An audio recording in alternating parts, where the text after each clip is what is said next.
Halo semuanya, saya Anggi Pasaribu. Anda menyaksikan Inside Story with Anggi. Teman-teman semua pasti merasakan bagaimana kemudahan demi kemudahan kita dapatkan di era digital ini. Kita semakin mudah menyerap informasi, kita juga semakin gampang untuk mengakses apapun pemberitaan termasuk menyebarkannya. Dan yang lebih terasa lagi adalah segala bentuk proses administrasi juga semakin praktis. Seharusnya seperti itu, ya dong. Tapi ternyata kenyataannya hari ini justru digitalisasi semakin meresahkan masyarakat.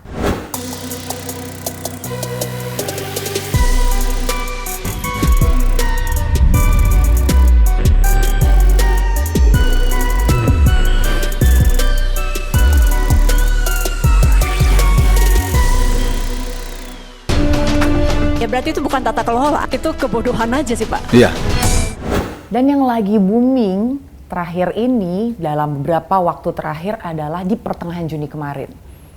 Server pusat data nasional Kominfo down dan akibatnya terjadilah antrian yang begitu panjang dan mengular di Bandara Soekarno-Hatta.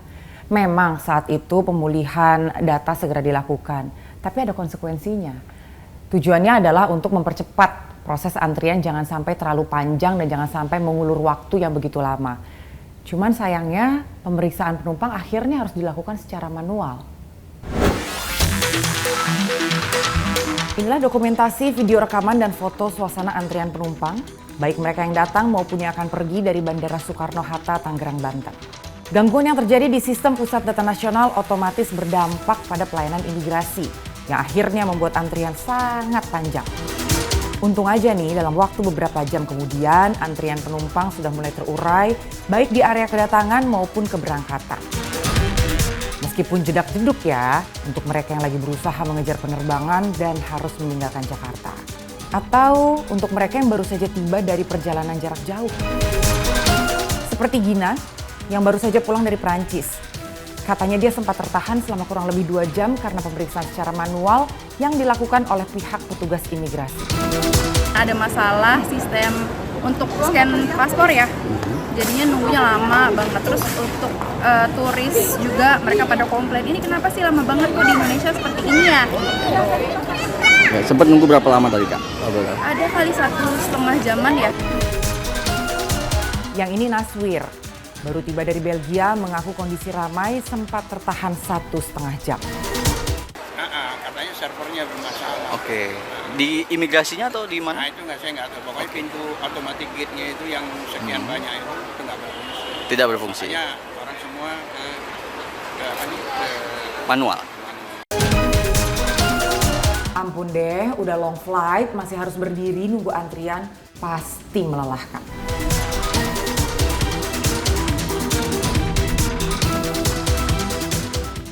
Jadi teman-teman kebayangkan kalau yang namanya data itu udah kekutak-katik, pasti PR-nya banyak deh.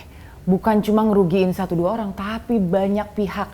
Bayangin ya teman-teman, udah sepekan berlalu nih, pusat data nasional yang diserang ransomware belum sepenuhnya pulih total loh. Bentuknya, salah satu bentuknya pelayanan keimigrasian di Bandara Soekarno-Hatta belum bisa dilakukan secara maksimal. Bahkan proses untuk pembuatan paspor pun belum bisa dilakukan. Pemohon paspor datang silih berganti, namun mereka harus gigit jari.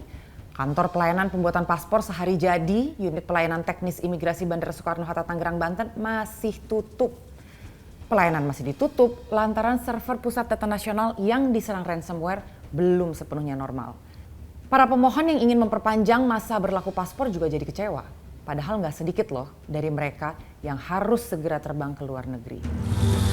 Sangat nggak worth it ya untuk kondisi urgent seperti ini. Mereka pelayanannya nggak jelas dan apapun masalah yang ada di saat ini kita semua tahu. Cuman untuk tempat yang benar-benar urgent seharusnya tetap standby dengan alasan apapun. Ya. Enggak, kita dari Tuti Alawiyah disuruh kemari, tapi kok digembok. Jadi kan harusnya yang transparansi ya.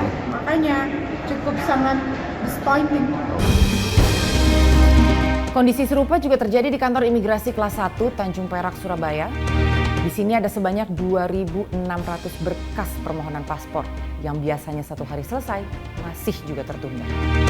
Kantor Imigrasi Kelas 1 Tanjung Perak Surabaya masih menerima berkas permohonan. Namun penyelesaian pembuatan paspor belum dapat dipastikan. Mungkin paspor ini akan mengalami penundaan paspor selesai. Tetapi untuk menerima berkas permohonan, kami selalu menerima berkas permohonan baik melalui paspor maupun melalui kami pikir itu tidak ada. Ya, dalam artian data-data itu akan tetap ada ya di pusat data keimigrasian, sehingga rekan-rekan baik itu di Direktorat Jenderal Imigrasi maupun di Kanwil Tanjung Perak ya senantiasa menjaga kerahasiaan data tersebut. Pelayanan publik keimigrasian lumpuh sejak Kamis 20 Juni yang lalu. Sebagian layanan keimigrasian telah dapat dipulihkan, tapi pelayanan pembuatan dan perpanjangan masa berlaku paspor masih belum bisa dilakukan. Saya rasa teman-teman semua juga udah tahu bahwa gangguan pada pusat data nasional ini dideteksi akibat serangan cyber ransomware dengan nama BrainChipper Ransomware. Dan gak nanggung-nanggung, pelaku minta uang tebusan senilai 8 juta US dollar. Tahu nggak ini senilai berapa? 131 miliar rupiah. Ya kali, ya jelaslah ditolak oleh pemerintah. Karena pemerintah memilih untuk menyelesaikan gangguan ini dengan sumber yang dimiliki oleh negara. Tapi mohon izin nih Bapak Ibu sekalian, bukan maksudnya pesimis, tapi betul yakin bisa. Karena untuk hal sepele, hanya memperbaiki atau membackup data aja bisa skip kok.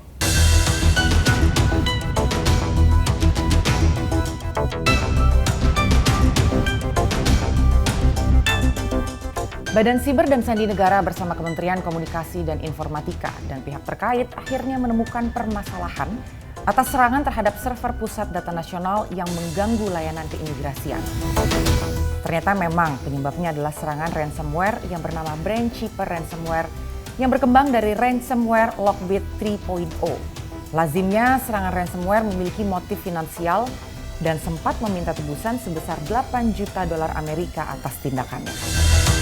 Namun menurut Kepala BSSN, Hinsa Siburian, sejumlah layanan keimigrasian yang sempat terganggu sudah mulai beroperasi seperti biasa. Seiring BSSN dan Kominfo terus menanggulangi permasalahan yang terjadi. Perlu kami ketahui, kami sampaikan bahwa insiden pusat data sementara ini adalah serangan siber dalam bentuk ransomware dengan nama BrainChipper Ransomware. Ransomware ini adalah pengembangan terbaru dari ransomware Lockbit 3.0.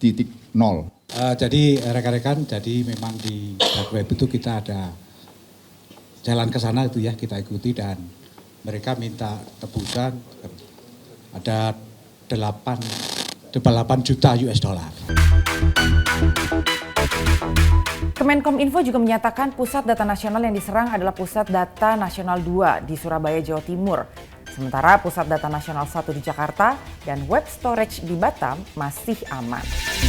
Tapi Kominfo mengakui seluruh data yang diserang telah dienkripsi oleh virus ransomware dan tidak dapat dipulihkan. Sebanyak 282 tenan terdampak dan sebagian besar adalah server untuk pelayanan.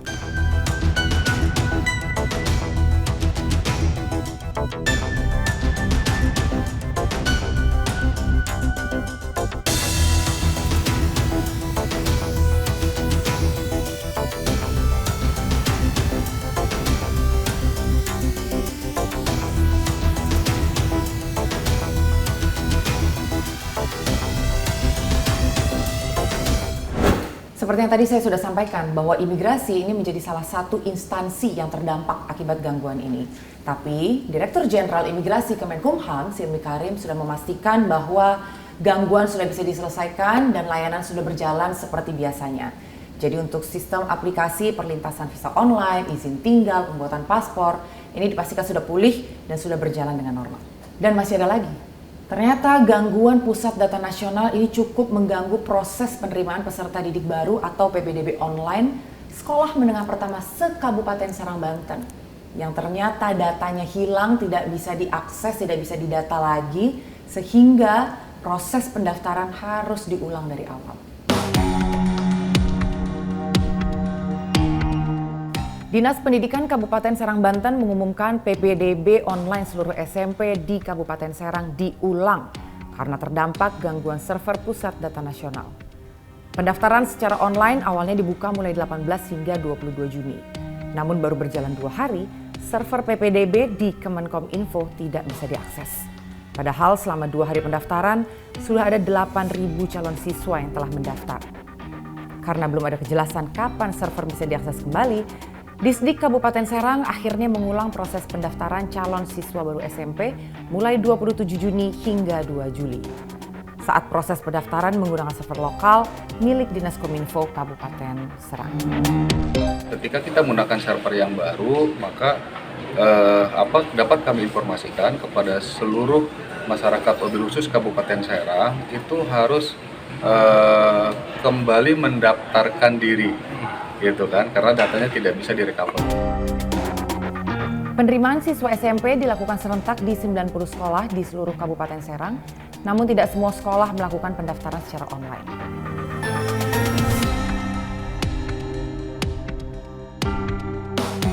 Maksudnya Pak, kalau nggak ada backup, ya berarti itu bukan tata kelola. Itu kebodohan aja sih Pak. Iya. Punya data nasional dipadukan seluruh kementerian harusnya, untung katanya ada beberapa kementerian yang belum comply, belum gabung. Masih untung orang Indonesia.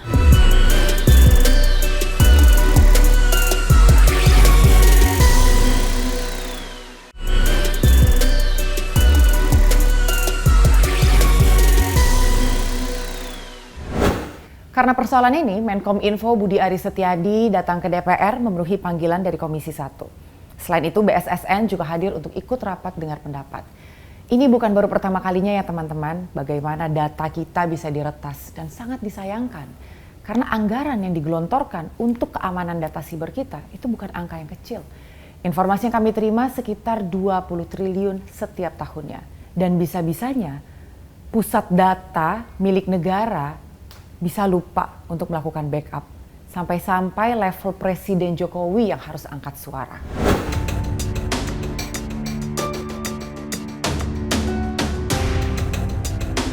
Ya ini yang menjadi pertanyaan kita semua Pak, itu.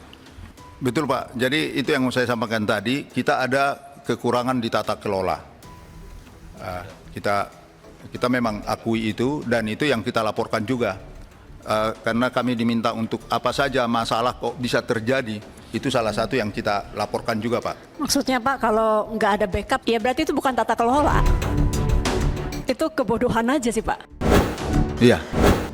Punya data nasional dipadukan seluruh kementerian harusnya, untung katanya ada beberapa kementerian yang belum comply, belum gabung. Masih untung orang Indonesia. Itu malah yang selamat. Yang paling patuh imigrasi saya dengar. Itu yang paling nggak selamat. Intinya jangan lagi bilang tata kelola, karena ini bukan masalah tata kelola Pak. Ini masalah kebodohan. Punya data nasional tidak ada satupun backup berarti kan? Udah, silakan lanjut Pak.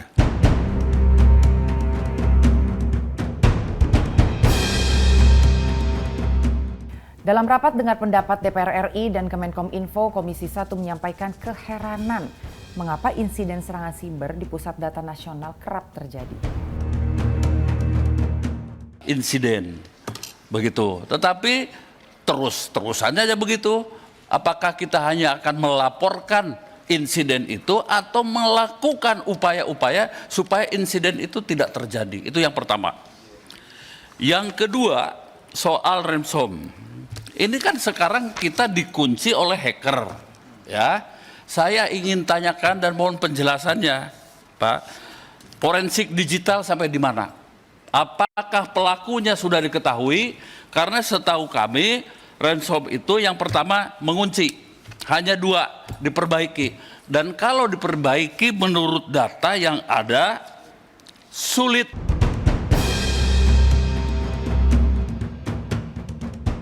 Menanggapi hal ini, Badan Siber dan Sandi Negara atau BSSN mengakui ada kesalahan backup data dan ini merupakan masalah tata kelola. Kita ada kekurangan di tata kelola. Kita memang akui itu dan itu yang kita laporkan juga. Karena kami diminta untuk apa saja masalah kok bisa terjadi, itu salah satu yang kita laporkan juga Pak. Mendengar alasan tidak adanya backup data karena kesalahan tata kelola, Ketua Komisi 1 DPR RI Mutia Hafid Berang Dengan tegas ia bilang ini bukan masalah tata kelola, tapi masalah kebodohan.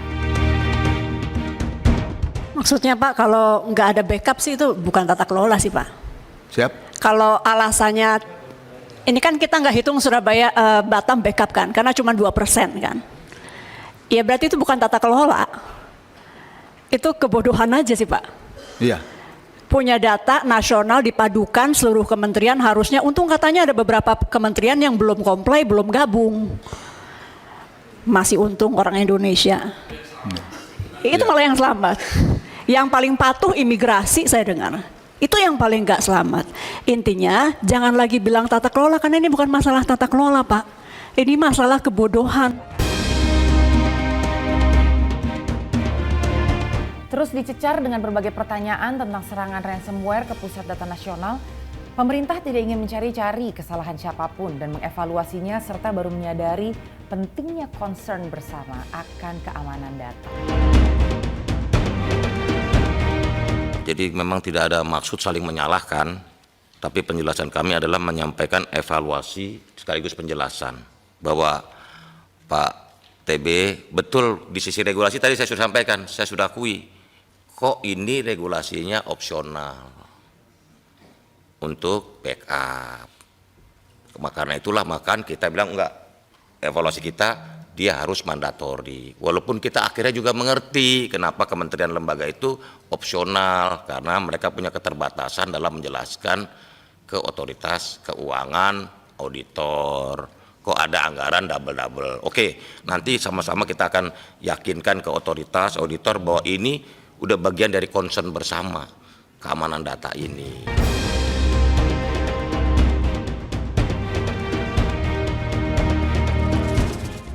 Belum selesai urusan judol, kini masalah pertasan. Gak heran kalau akhirnya ada desakan dari publik agar Menteri Kominfo Budi Aris Setiadi untuk mundur dari jabatannya. Meski masih ada juga pihak-pihak yang gak sepakat. Tanggapannya seperti apa? No comment kalau itu. Itulah jawaban dari Menteri Komunikasi dan Informatika Budi Aris saat diminta tanggapan terkait petisi yang digagas oleh SafeNet di change.org. Desakan Budi Aris mundur dari jabatannya setelah adanya kasus peretasan server Pusat Data Nasional atau PDN. Petisi ini pun telah ditandatangani oleh lebih dari 15.000 orang. Namun demikian, Budi menolak berkomentar soal ini karena dia mengklaim belum ada data yang bocor. Gak ada juga petisi yang meminta Bapak mundur. Tanggapannya seperti apa? No comment kalau itu. Itu haknya masyarakat untuk bersuara. Ya, yang pasti tadi hasil rapat dengan Komisi 1 kita tidak ada indikasi dan belum ada bukti terjadinya kebocoran data. Selain desakan agar Budi Aris mundur dari jabatannya sebagai Menteri Komunikasi dan Informasi, ada juga yang membuat petisi agar Menteri Budi tetap bertahan dan memberantas judi online.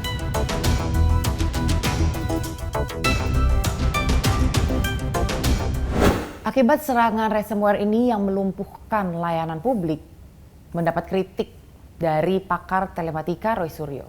Roy Suryo bilang pemerintah jangan anggap remeh serangan dari ransomware ini karena akibatnya sangat fatal.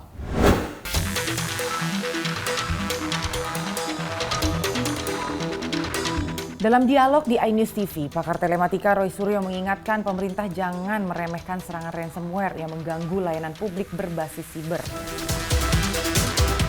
Diberitakan sebelumnya, gangguan yang terjadi pada Pusat Data Nasional membuat layanan publik terganggu. Badan Siber dan Sandi Negara menyebutkan gangguan ini disebabkan oleh serangan siber melalui ransomware ke server yang berada di Surabaya. Akibat serangan ini, pelayanan publik di 210 instansi pemerintah terganggu. Gangguan paling parah dialami oleh pelayanan imigrasi Kementerian Hukum dan HAM.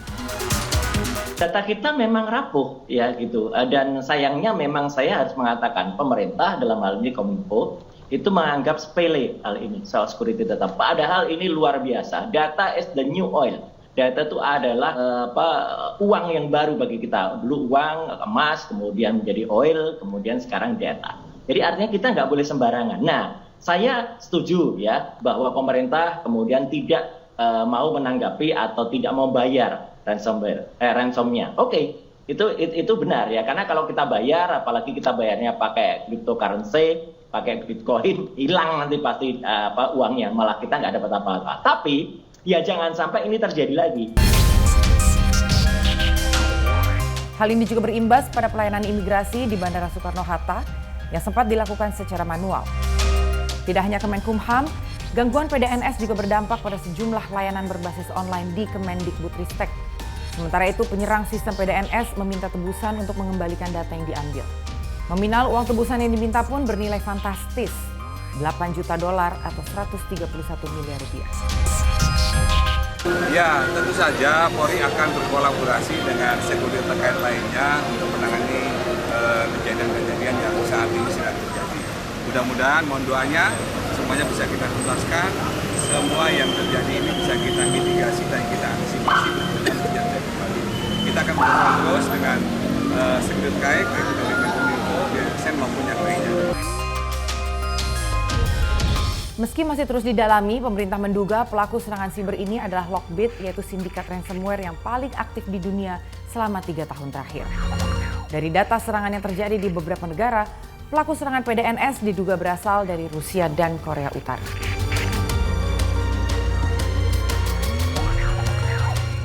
Ada yang unik di sini teman-teman. Jadi setelah BrainChipper ini meretas pusat data nasional, kemudian mereka muncul meminta maaf kepada seluruh warga negara Indonesia atas perbuatan mereka dan juga menyampaikan akan memberikan akses enkripsi ini secara gratis dan cuma-cuma. Tujuannya adalah mereka ingin memberikan pesan kepada pemerintah bahwa jangan main-main dengan data dan bahwa penting sekali untuk meningkatkan keamanan siber mereka. Beberapa waktu lalu Kementerian Komunikasi dan Informatika mengaku telah memegang kunci untuk mengakses kembali pusat data nasional yang diretas. Saat ini semua pihak sedang bekerja untuk memulihkan secara penuh sistem PDNS tersebut. Kami juga mendapatkan, tapi ini kerjaan lagi dikerjakan, kan kita sudah coba di spesimen kita, memang berhasil dibuka, tapi kita belum tahu karena kan dikunci banyak. Itu sih lagi dikerjakan oleh teman-teman teknis. Jadi itu juga jangan tanyakan terlalu dalam, saya tahu itunya aja. Ya itu semua orang bisa download kan, itu udah dibuka. Ya makanya kita kan maksudnya baik kedua maksudnya gimana? Kan belum dikasih ke kita langsung. Itu kan memang bisa di-download. Tadi saya sudah sampaikan tadi malam kita mencoba di spesimen yang kita miliki itu bisa dibuka. Itu aja, saya nggak tahu lebih lanjut. Dan Inside Storyan setelah drama yang cukup panjang dan juga desakan dari masyarakat, ternyata bukan Menteri Komunikasi dan Informatika yang mundur, melainkan Dirjen Aplikasi Informatika Kementerian Kominfo Samuel Abrijani Pangerapan yang mengundurkan diri dari jabatannya. Kejadian ini bagaimanapun juga secara teknis adalah tanggung jawab saya sebagai Dirjen Pengampu dalam proses transformasi pemerintahan secara teknis. Jadi saya mengambil tanggung jawab ini secara moral dan saya menyatakan harusnya selesai di saya karena ini adalah masalah yang harusnya saya tangani dengan baik. Itu alasan utamanya. Jadi ini dan sekarang ini tetap dilakukan pemulihan dan kemarin teman-teman juga ada kadernya kuncinya sudah dia lagi coba apakah bisa berhasil ada. Itu alasannya. Dan saya pun berkesempatan untuk membahas ini dengan Dev Laksono selaku anggota dari Komisi 1 DPR RI, Alphonse Tanujaya selaku pakar keamanan siber, dan Johannes Joko, tenaga ahli dari kantor staf presiden. Dan please lah, kamu mengerti caranya, jangan ada mirroring segala macam, ada teknisnya, kalau nggak mengerti, cari orang mengerti. Karena kita beberapa dari teman yang berusaha membantu komunikasi dengan PDN, mereka malah bukannya malah tertutup gitu loh. Mau dibantu malah bukannya terima kasih yang dikasih ini, malah tertutup. Nggak mau, ya lama-lama orang nggak mau bantuin kalau begitu.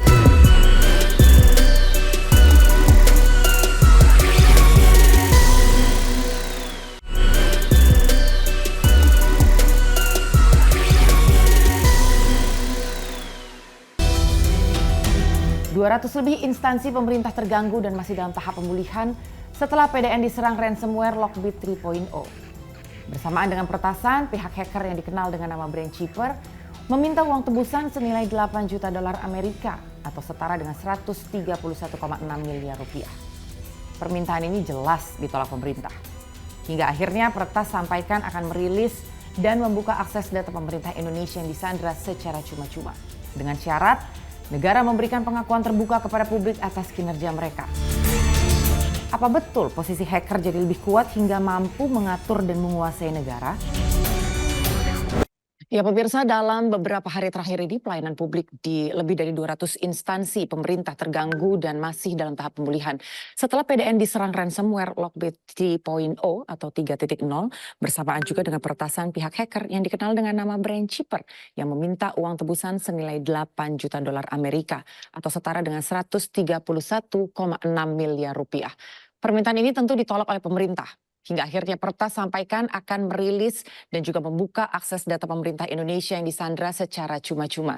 Dengan syarat, negara memberikan pengakuan terbuka kepada publik atas kinerja mereka. Setelah berhasil meretas data, apa betul posisi hacker lebih kuat hingga mampu mengatur dan juga menguasai negara?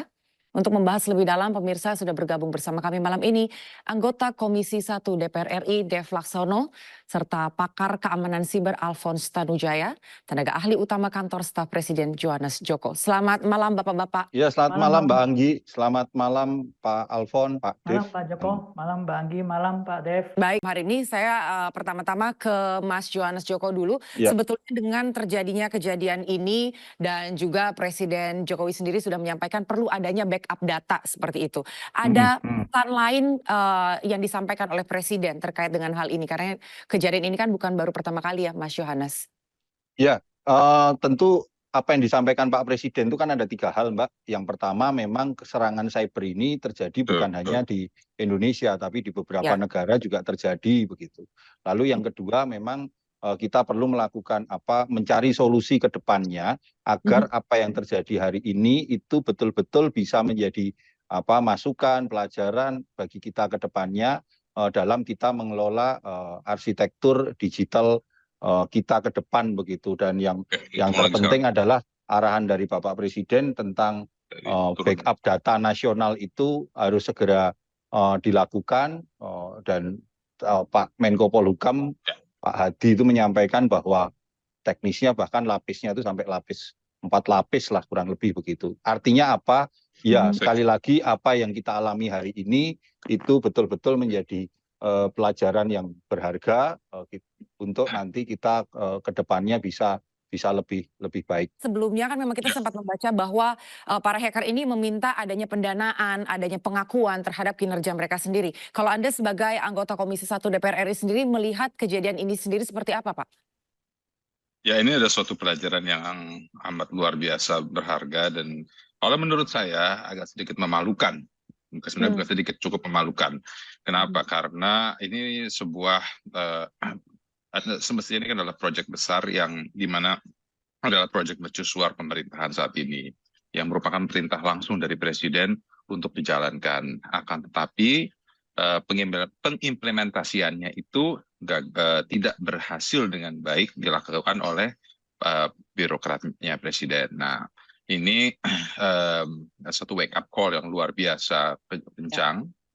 Dan ini harus menjadi pelajaran yang sangat berharga bagi semua elemen bangsa dalam melaksanakan semua perintah-perintah Presiden untuk memiliki contingency plan yang berlapis. Nah, kita di hack ini kan bukan pertama kali, sudah beberapa kali. Dan ketika kita transformasi ke PDNS, ya walaupun masih S ya, tapi ini adalah tetap PDN. Jadi standar protokol pengamanannya, pelaksanaannya, SOP-nya mesti sudah sesuai dengan PDN. Lapisan firewall-nya itu sendiri, software-nya, technician-nya, jaringannya. Nah, itu semuanya sudah harus high level security-nya. Dan juga yang lebih menyedihkannya lagi, kok bisa kita nyimpan data dengan jumlah entah ratusan ribu atau jutaan terabytes ya, yang merupakan data ratusan KL, kok bisa sih kita nyimpan data nggak ada backup-nya gitu. Ya. Nah, handphone kita aja tuh setiap berkala selalu melakukan auto backup kepada cloud. Dan cloud-nya pun juga ada backup-nya. Jadi kalau misalnya handphonenya kita ini ya, baik itu Apple atau Android ya, itu katakan hilang, ketika kita mengakses kembali, itu kita bisa mengekstrak datanya. Dan kalaupun misalnya data centernya dari Apple itu crash, itu mereka ada memiliki backup-nya. Jadi bisa dijamin 100% bahwa data kita tidak akan mungkin hilang. Baik foto, nama, segala macam. Bahkan data-data yang lalu pun bisa ke-ekstrak kembali. Nah ini kok data pemerintahan, data resmi, data pribadi seluruh warga Indonesia bisa hilang sampai pelayanan masyarakat apakah itu paspor kah, ataupun itu juga mengurus beasiswa, itu semua jadi terganggu. Ini jadi momok yang sangat memalukan lah buat pemerintahan, dan ini harus ada langkah-langkah yang tegas dan jelas dari pemerintahan untuk memperbaiki hal ini semua. Begitu. Iya. Kalau menurut Pak Alfons sendiri seperti apa Pak? Tadi bahwa Pak Dev sendiri juga sudah menyampaikan ini sebetulnya bukan hanya pertama kali dan ini adalah pusat data. Apakah protokol keamanan dari siber kita sendiri memang masih kurang memadai atau memang secara infrastruktur memang masih belum mumpuni? Kalau Pak Alfons sendiri melihat secara teknis seperti apa? Secara teknis sebenarnya kita memiliki kemampuan kok, cuman kesadaran untuk menjalankannya saja yang rendah. Dan hari ini mengakibatkan kepercayaan terhadap Indonesia runtuh. Kita bisa lihat bahwa banyak customer-customer kami yang mempunyai kantor pusat di luar negeri, mereka langsung diaudit. Jadi kepercayaan di luar negeri terhadap cabangnya yang di Indonesia, dia takut. Lu bilang backup, gue mau lihat mana tape-nya. Ini Pak tape-nya, mana backup-nya ini, oke. Sekarang coba lu restore, gue mau lihat. Jadi kepercayaan itu runtuh. Jadi karena sudah berulang-ulang dan ini yang paling parah gitu loh. Dan ya saya harap kita belajar ini benar-benar kepercayaan terhadap pengelolaan data Indonesia ini sudah di dasar laut begitu loh. Dan ini terimbas kepada yang nggak bersalah, yang bikin salah PDN. Yang swastanya sekarang mereka jalankan dengan baik. Mereka kasih tahu saya, gue pusing nih, gue seminggu ini diaudit, gue nggak bisa tidur. Kita tahu lah kalau diaudit itu pasti orang audit itu akan mencari segala macam. Nah itu salah satu gambaran yang sedang terjadi. Jadi kepercayaan terhadap kita agak luntur ya. Memang saat ini proses evaluasi dan juga pembenahan kan masih terus dilakukan begitu ya Pak Alfons. Tapi dengan diberikannya akses secara cuma-cuma yang akhirnya sudah disampaikan itu, sebetulnya masih bisa mengamankan data-data nasional kita nggak sih Pak? Data kita sebenarnya kita to be honest ya, data kependudukan KTP, data KK, data nomor telepon, data pemilikan kendaraan bermotor, data kesehatan itu 2022-2023 sudah bocor. Jadi itu data kalau udah bocor nggak bisa batalin, nggak kayak bahan bocor kalau tambal selesai. Data itu kalau bocor once it is in the internet, it is there forever gitu loh. Kita perlu tahu itu. Nah sebenarnya apalagi yang perlu dibocorkan saya nggak mengerti. Mesti sesuatu yang lebih rahasia lagi. Kalau Pertas ini mengklaim dia punya data yang saya sebutkan tadi, udah bocor, mau apain lagi gitu loh. Jadi ya sebenarnya itulah posisi kita. Lalu apakah data yang ini bisa balik ya? Kita harapkan dia kasih key-nya.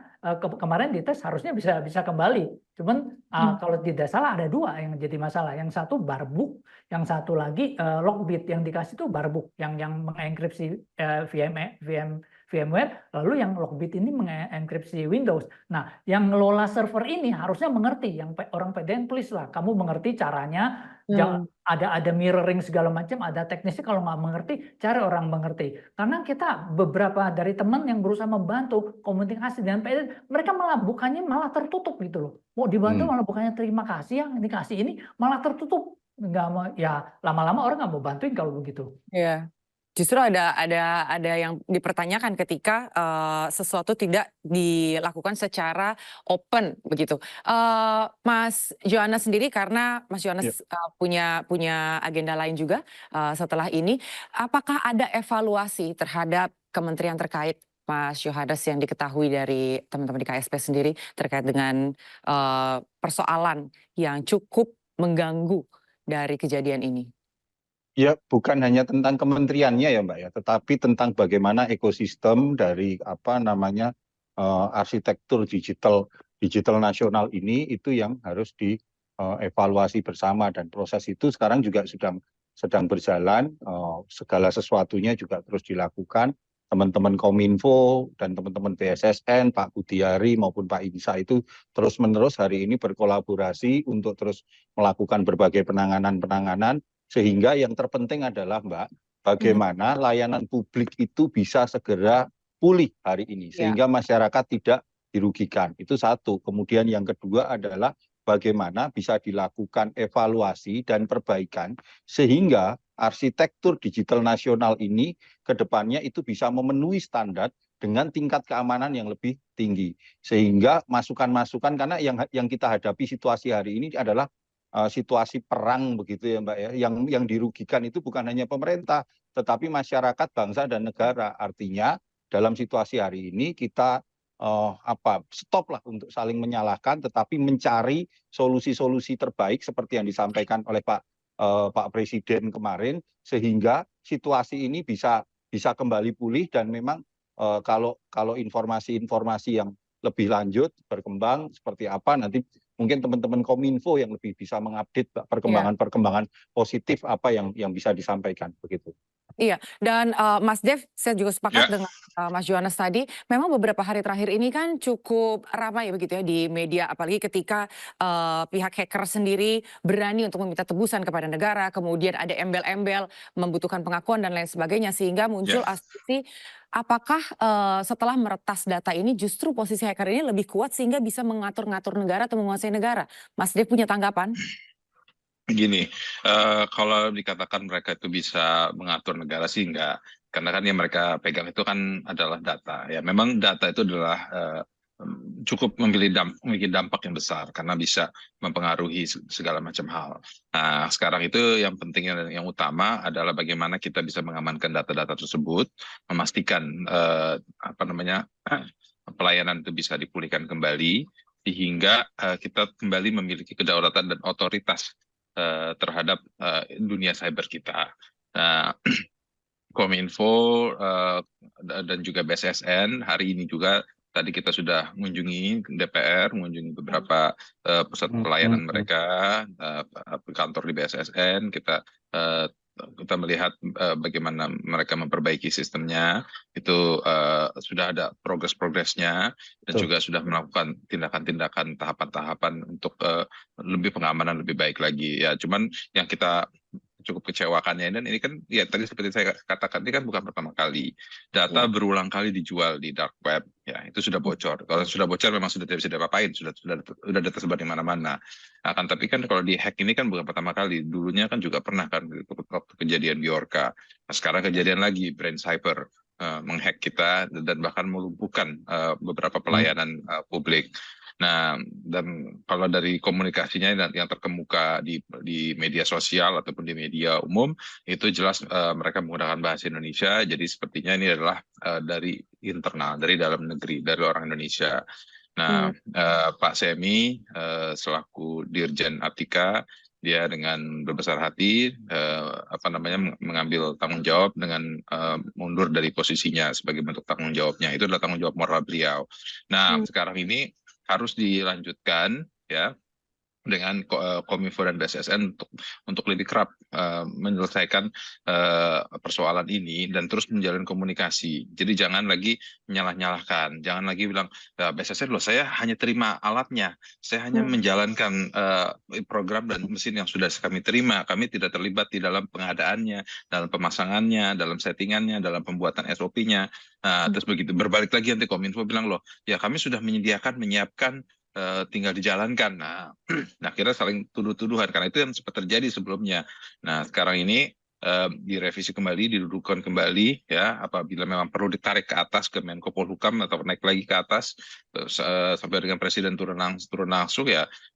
Kalau memang itu dibutuhkan ya itu lain ceritanya. Nah, tapi saya yakin para pembantu presiden ini mampu berkomunikasi dan bisa membuat formulasi yang tepat untuk menjalin komunikasi dan menciptakan suatu ekosistem yang lebih nyaman dan tenang. Begitu. Iya, karena sebetulnya kalau diperhatikan memang bukan hanya tanggung jawab satu individu saja. Ketika kami melihat bahwa Pak Semi akhirnya mengundurkan diri, memang sebetulnya bukan hanya tanggung jawab satu orang. Tapi ini betul tadi yang kata Mas Dev, bahwa ini sebetulnya kerjasama dan kolaborasi sama-sama. Pak Alfon, sebetulnya bagaimana dengan protokol keamanan yang dimiliki oleh keamanan siber kita sendiri sebetulnya? Karena jika tadi diperhatikan bahwa ketika Presiden Jokowi menyampaikan perlu adanya backup data, ini kan sebetulnya persoalan yang simpel, yang paling dasar, tapi justru tidak dilakukan. Apakah memang tidak mumpunikah atau memang belum sampai ke sana begitu? Memikirkan pola pikir IT begitu? Harusnya pengelola data itu malu kalau sampai Jangankan presiden mesti ngomong, kalau sampai menteri mesti ngomongnya kita malu. Ini menteri Polhukam, bahkan sekarang presiden yang mesti ngomong tolong backup data kamu gitu loh. Harusnya waktu kamu ngelola data, kamu udah tahu data itu harus di backup gitu loh. Hal yang paling simpel, ya. Orang teriak-teriakin kamu nggak dengar, mesti presiden, kasihan presiden ngurusin kamu backup data. Nah, yang ngelola data, please listen and know what happened, where you are at this moment gitu loh. Tolonglah sadari gitu. Sekarang mesti presiden yang ngomong tolong backup data. Presiden bukan ngurusin backup data, urusannya banyak. Presiden mesti ngomong backup data. Apa nggak malu gitu loh kita. Iya, tadi seperti disampaikan juga pada akhirnya Menko Polhukam juga angkat suara. Mas Yohanes tadi juga sempat spill begitu ya. Ada juga pandangan dan juga pendapat yang disampaikan oleh Menko Polhukam dan tentunya juga sudah berkoordinasi dengan Presiden sendiri. Bisa disampaikan juga Mas Yohanes untuk rencana ke depannya sendiri. Iya, kita tunggu aja Mbak kerja-kerja yang sekarang dilakukan oleh teman-teman Kominfo dan BSSN, karena Pak Alfons sendiri juga paham bagaimana penanganan data ini harus dilakukan dengan prudent, kemudian dilakukan dengan tingkat kerja-kerja yang betul-betul tenang, penuh kesabaran, karena kalau tidak ini kan terkait dengan Pak Dev tahu ini tentang keamanan negara, jadi kita tunggu saja Mbak. Bagaimana hari ini kita tahu benar teman-teman Kominfo dan BSSN itu sedang berjibaku 24 jam untuk melakukan yang terbaik bagi bangsa dan negara ini. Sebetulnya kan kita kalau memperhatikan juga bahwa proses pemulihan ini kan membutuhkan waktu ya, Mas Yohanes, Mas Dev dan juga Pak Alfons begitu. Dengan situasi Indonesia yang saat ini memang seperti sekarang ini begitu kan, apakah nantinya ini akan mempengaruhi bagaimana investor memandang negara kita dan nantinya akan berdampak kepada pertumbuhan ekonomi? Semoga tidak lah, kita harapkan ya ini jangka pendek. Semoga kita bisa mengubah kebiasaan kita dan ini ya udah terjadi kita hadapi ini faktanya, kita mengubah. Tolonglah pengelola data sadari apa kewajiban ada, jalani aja standar pengelolaan data yang baik. Ada ISO semuanya, tinggal di Google baca dan jalani itu aja. Ya, Mas Dev? Ya. Saya yakin sih tidak akan ada dampak kepada pertumbuhan ekonomi ataupun juga kepada dunia investasi, karena itu adalah hal yang berbeda. Investasi kan lebih berkaitan kepada satu kepastian hukum, ya, terus dua insentif pajak, ya, terus tiga lebih kepada ketersediaan sumber daya manusia ataupun sumber baku produknya, lalu juga kepada logistiknya. Hal itulah yang lebih menjadi tolak ukur untuk memastikan investasi dan pertumbuhan ekonomi kita. Ini memang agak sedikit a bump lah. Sedikit hurdle, akan tapi bukan berarti menjadi satu halangan ataupun menjadi penghambat. Tadi berkali-kali kita dengar negara harus segera memperbaiki sistem keamanan cybernya sendiri, pendataan dan segala macamnya. Kami juga sempat mendapatkan informasi bahwa sebetulnya anggaran yang dilontarkan untuk PDN ini sendiri kan bukan anggaran yang kecil begitu ya Mas Dev. Ya. Ketika ini pada akhirnya kembali bisa diretas kembali begitu. Apa yang disampaikan dari BSSN ketika berkomunikasi dengan teman-teman Komisi 1 DPR? Ya, dari BSSN menyampaikan tentang apa yang mereka sudah kerjakan, apa yang mereka sudah perbuat. Cuman kan yang kita menjadi pertanyaan buat kita semua, kenapa ini kerap terjadi? Kenapa kebocoran? Kenapa hackingan? Dan ini berulang kali menunjukkan bahwa SOP yang mereka bangun, sistem yang mereka bangun itu masih sangat lemah. Dan ini yang membutuhkan bukan hanya perhatian saja, tapi juga membutuhkan reformasi secara menyeluruh, baik dari sistemnya itu sendiri, technician-nya itu sendiri, lalu melakukan berbagai verifikasi ulang lagi akan link-link masuk kebocoran itu dari mana saja, apakah ada komunikasi dengan internalkah, atau memang sistemnya yang memang tidak didesain untuk kuat.